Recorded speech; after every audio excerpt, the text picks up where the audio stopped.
Welcome to Mystery Bible. My name is Ken Primus. I am your host. We have been looking at the life of Joseph. And again, we are using several sources, if you will, to paint a better picture of what's going on with this young man's life. We're following him from when he was a young man. Now he is sold. He was beaten on his way. He was put in prison. All of these things. And so our last episode where we saw the big celebration as to when and how he became the second in charge once he was able to give Pharaoh the information about his dreams and what it was all about. And we saw that celebration. We see this young man as he is beginning to become wealthy, if you will. And we talked about the blessing is still on his life, and it begins to manifest in many ways. And we will begin to continue looking at him. We're using several sources to gather information, and we have been using the book of Jasher. We've been using the Bible, of course. We are looking at the work of Josephus. We're looking at the legend of the Jews. We're looking at several different books other than that as well that I gather from my studies, and I bring that information and try to bring it globally to you guys so that you can have a better understanding of the situation and the context of the time that was going on. Again, what I try to do is use the Bible as the basic tenet, and then we circle around there and grab outside information.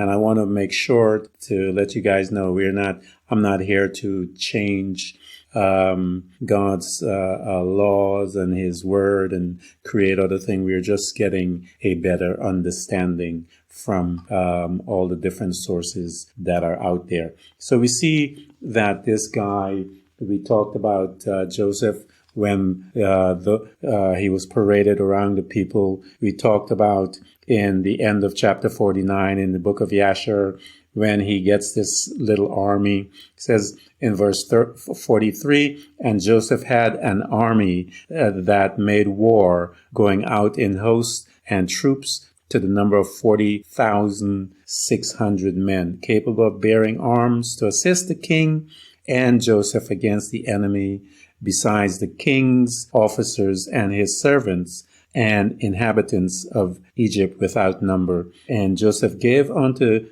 his men, his mighty men, and to all of his host, shield and javelin and caps and coats and all of these different things that he gave to them. And so we are getting a better picture of this young man. And in the book of Jasher, chapter 50, we are getting some more insight as to what was going on around at this time with Joseph and his life and Pharaoh and all of these things. In the Bible, in Genesis chapter 41, we are looking at verses 37, talks about Joseph becoming the ruler, all the way to verse 42, that shows and began to talk about Joseph's brothers coming back into town and to buy food. But we miss a lot of good stuff that was in and is within the pages of the book of Jasher, that is also in the other books that I mentioned to you as we began to read. So let's start on the book of Jasher, chapter 50, and we'll get some information out of there. There's actually 39 verses in there, and so let's see if we can get through those. It talks about a war that is not mentioned in the Bible. And so we want to take a look and see what was going on around that time. At that time, the children of Tarshish came against the sons of Ishmael and made war with them. And the children of Tarshish spoiled the Ishmaelites for a long time. So we see that Ishmael's descendants were in some bondage, if you will, and by the children of the people of Tarshish. And the children of Ishmael were small in numbers in those days, and they could not prevail over the children of Tarshish, and they were sorely oppressed. And it says that the old man of the Ishmaelites sent a record to the king of Egypt, saying, "Send, I pray thee, unto thy servant officers and hosts to help us to fight against the children of Tarshish, for we have been consuming away for a long time." So they're saying, they've been in oppression for a while. And Pharaoh sent Joseph with the mighty men and hosts which were with him, and also his mighty men from the king's house. So Pharaoh sent some of his men along with Joseph's men.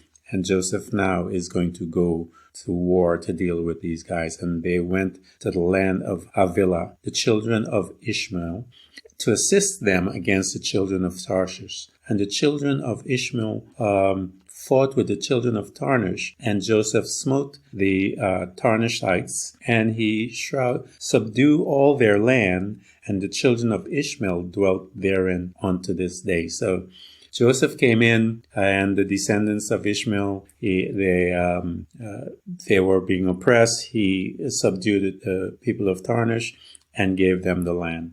So let's continue to see what's going on here. So it tells us that they dwell in that land until this day. And the land of Tarshish was subdued, and all the Tarshishites ran away and came on the border of their brethren, the children of Javan. And Joseph was with all of his mighty men and hosts returned to Egypt, not one man of them missing. So no one died in this scrimmage that they had.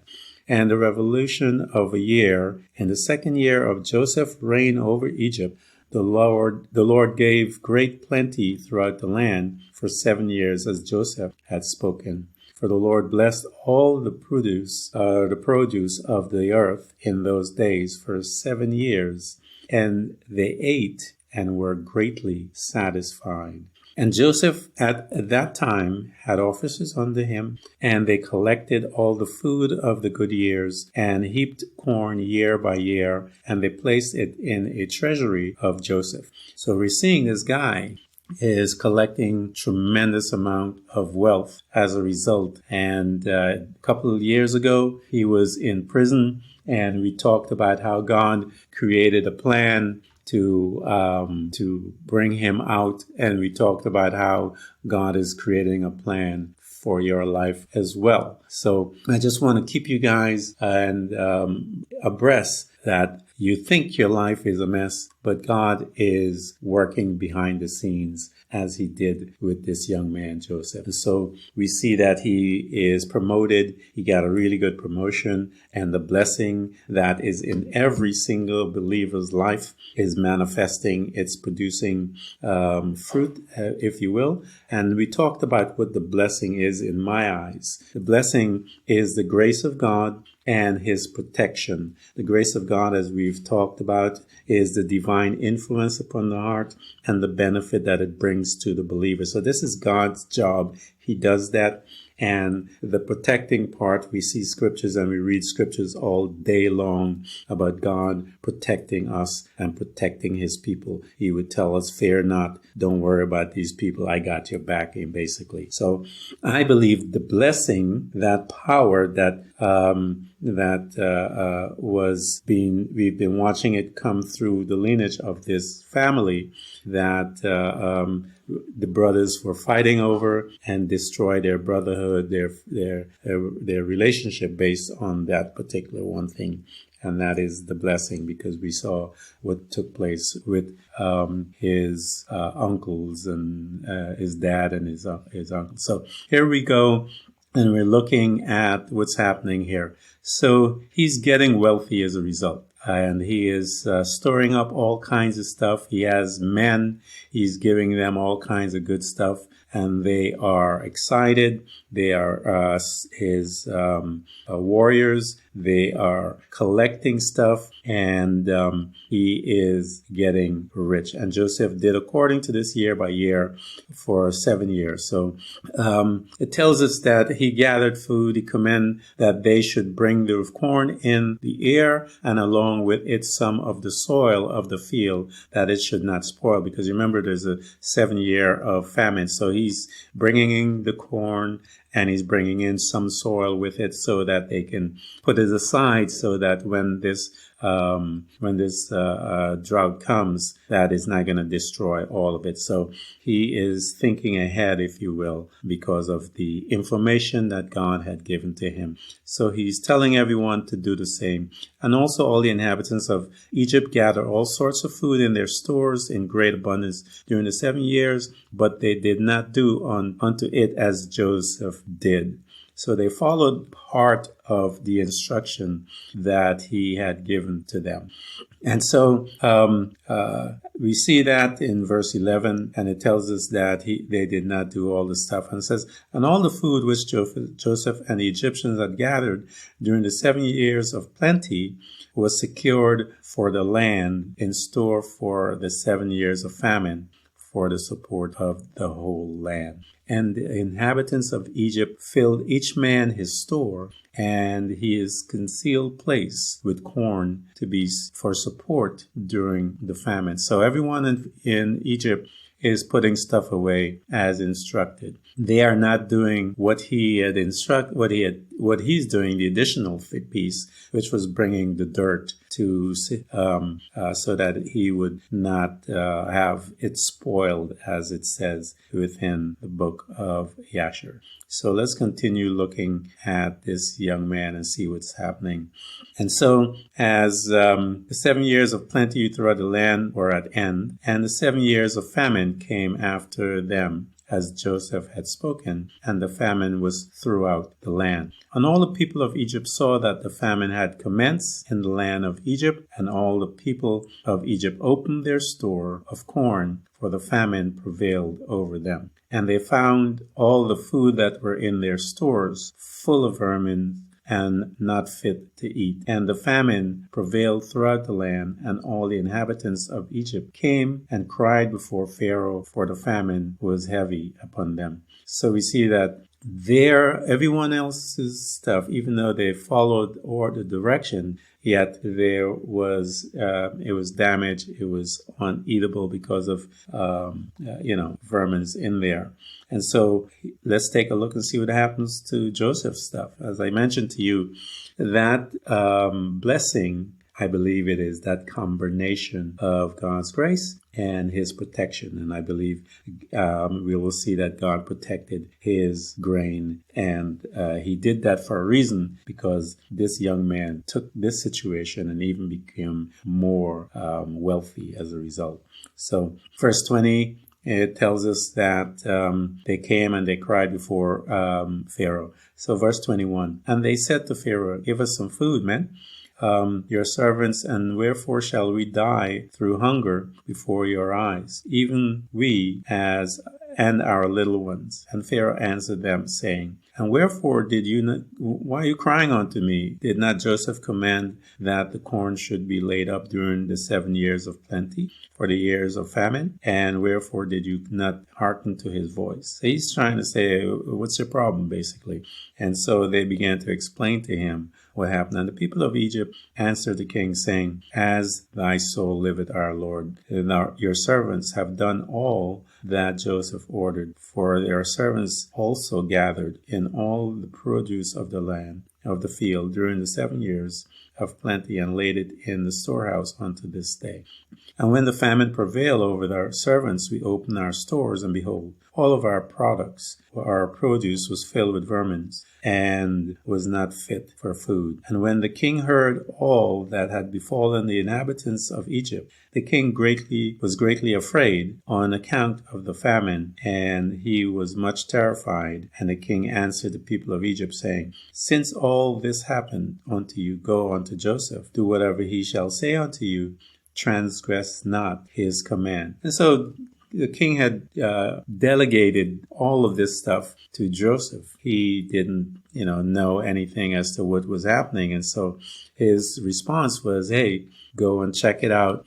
Talk to the man I put in charge so that he will be able to address what you're going through. And so the people now are coming to him and listen and look at what this young man does. He's in his 30s right now. He has 2 kids. It tells us that his wife was pregnant. He had 2 kids. And as a result of his 2 kids, which is in verses 14 and 15, it tells us that his wife had a daughter. She had given him 2 sons, Manasseh and Ephraim, and Joseph was 34 years old when he begat them. And the lads grew up and they went in his ways and in his instructions. They did not deviate from the way which their father taught them, either to the right or to the left. And the Lord was with the lads, and they grew up and had understanding and skills in all wisdom and in all the affairs of government. And all the king's officers and his great men of the inhabitants of Egypt exalted the lads, and they were brought up amongst the king's children. And so that's the declaration as to his family and his kids and who they are and what they were doing.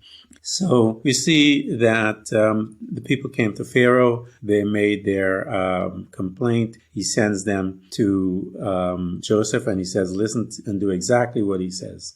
And verse 26, and all the people of Egypt went forth and came unto Joseph and said unto him, give us food, and wherefore shall we die before thee through hunger? For we gather in our produce during the 7 years as you did command, and we put it in store, and thus has befallen us. And when Joseph heard all the words of the people of Egypt and what was befallen them, Joseph opened all of his stores of produce, and he sold it unto the people of Egypt. So he turned his produce, his storage, into a way by which he can make some additional money and some additional income. I want to talk to you guys about this. God will bless you in your journey, if you will, and in your life, and as you're moving through this plane that is called the earth. And he will open ways by which you can become an entrepreneur like this guy in your promotion. He wants to bless you beyond your job. You and I are just squatting at a job.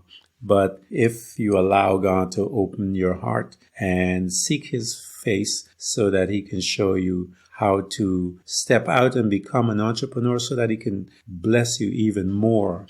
But you have to be aware of those changes and when stuff happens and those opportunities when they arise. Because here's an opportunity that arises at this man. He could have given it to them. He could have laid it out in portion without charging anything. But he saw a business opportunity and he took full advantage of it, and he began to do some things. And we'll see one of the reasons why he did this, why he implemented this plan, because he knew it would be all over the world of the time or the different areas. And he knew that one day his brothers would be coming. And so I want you to see how he did this and why he did it and the process by which he did it. It was brilliant. We see this young man moving in great wisdom as he is beginning to become wealthy as a result of the misfortune of all the Egyptians. Even though they store their things, still, as I said to you, the blessing was with him. And so he began to open up his store and his produce, and he sold it to the Egyptian. And the famine prevailed throughout the land, and the famine was in all the countries, but in the land of Egypt there was produce for sale. And all the inhabitants of Egypt came unto Joseph to buy corn, for the famine prevailed over them, and all their corn was spoiled. And Joseph daily sold it to all the people of Egypt. He's making a lot of money. And all the inhabitants of the land of Canaan and the Philistines and those beyond the Jordan and the children of the east and all the cities of the lands far and near heard that there was corn in Egypt. And they all came to Egypt to buy corn, for the famine prevailed over them. And Joseph opened the store of corn and placed officers over them, and they daily stood and sold to all that came. And Joseph knew that his brethren would come to Egypt to buy corn, for the famine prevailed throughout the earth. And Joseph commanded all his people that should cause it to be proclaimed throughout the land of Egypt, saying. So he sends out this statement, if you will, and he comes, and the beauty, the wisdom in this is absolutely fascinating. Listen to this young man.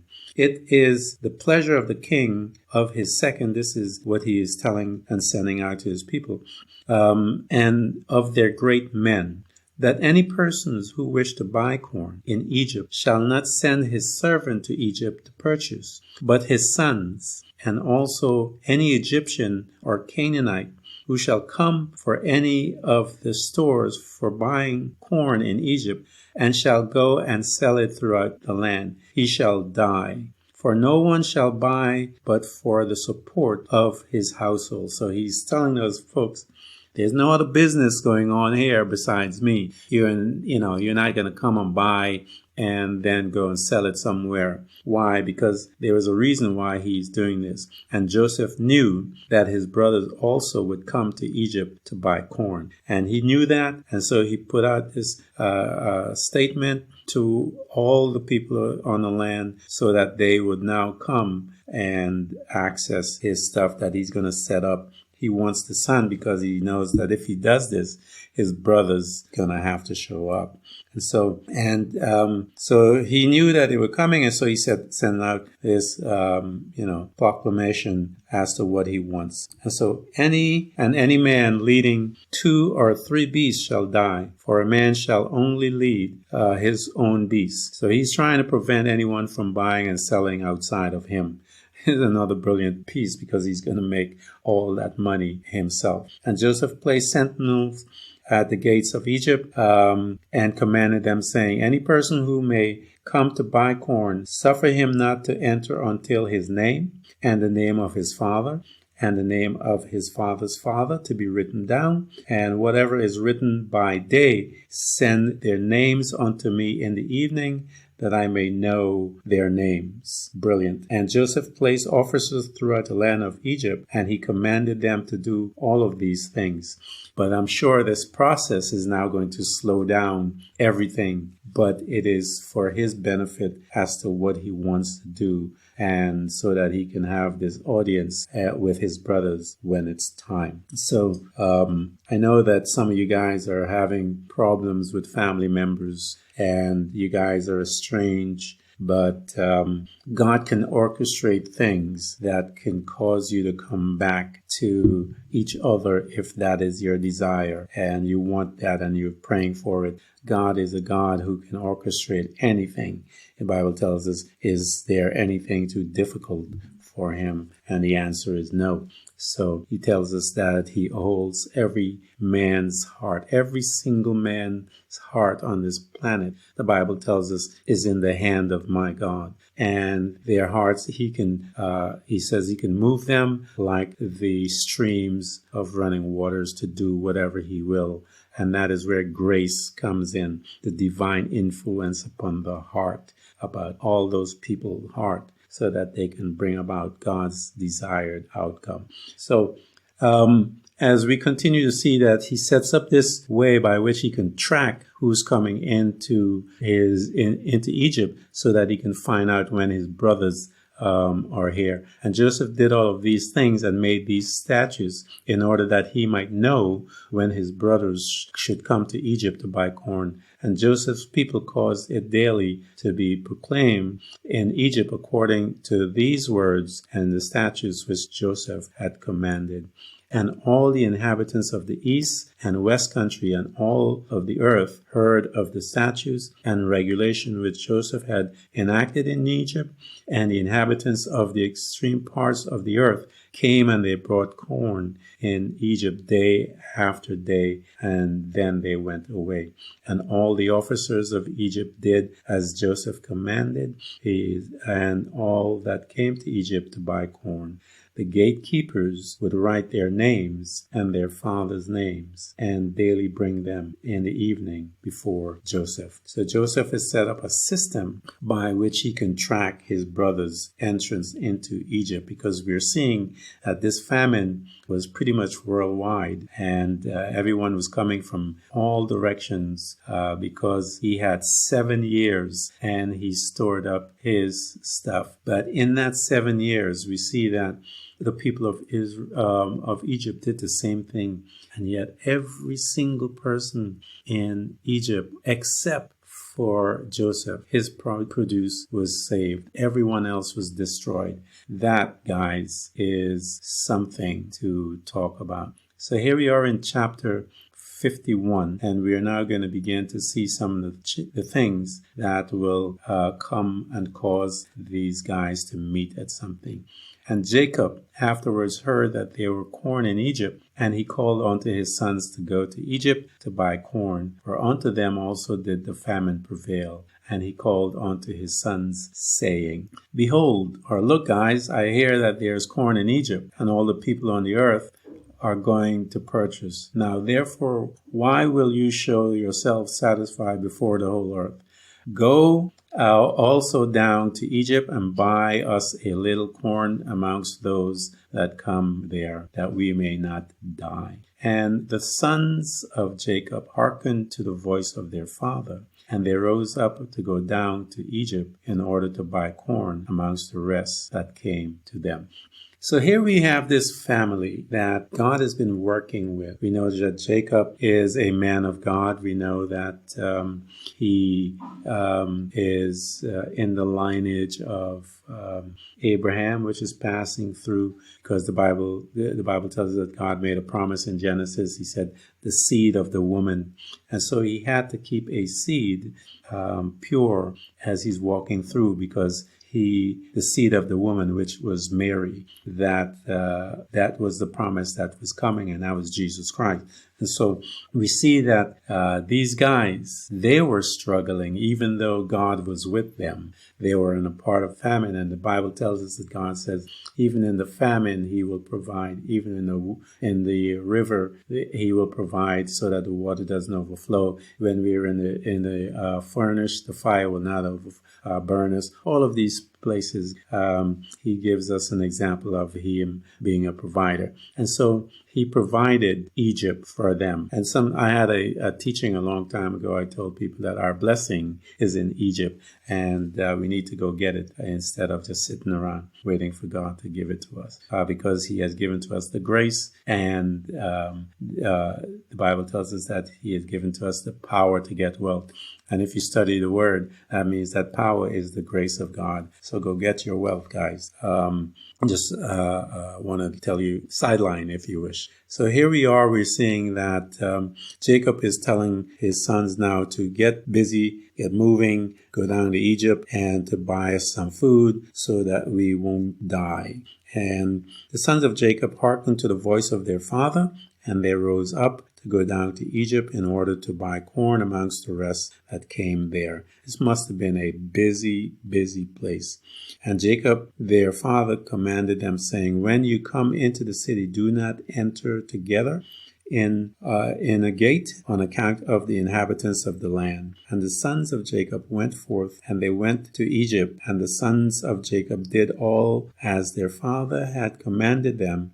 And Jacob did not send Benjamin, for he said, lest an accident might befall him on the road like his brother. And 10 of Jacob's sons went forth. And whilst the sons of Jacob were going on the road, they repented of what they had done to Joseph. So this is still eating at these guys, what they had done to their brother. So we see that even our actions, many of us, our actions will haunt us, if you will, or eat at us because of what we have done.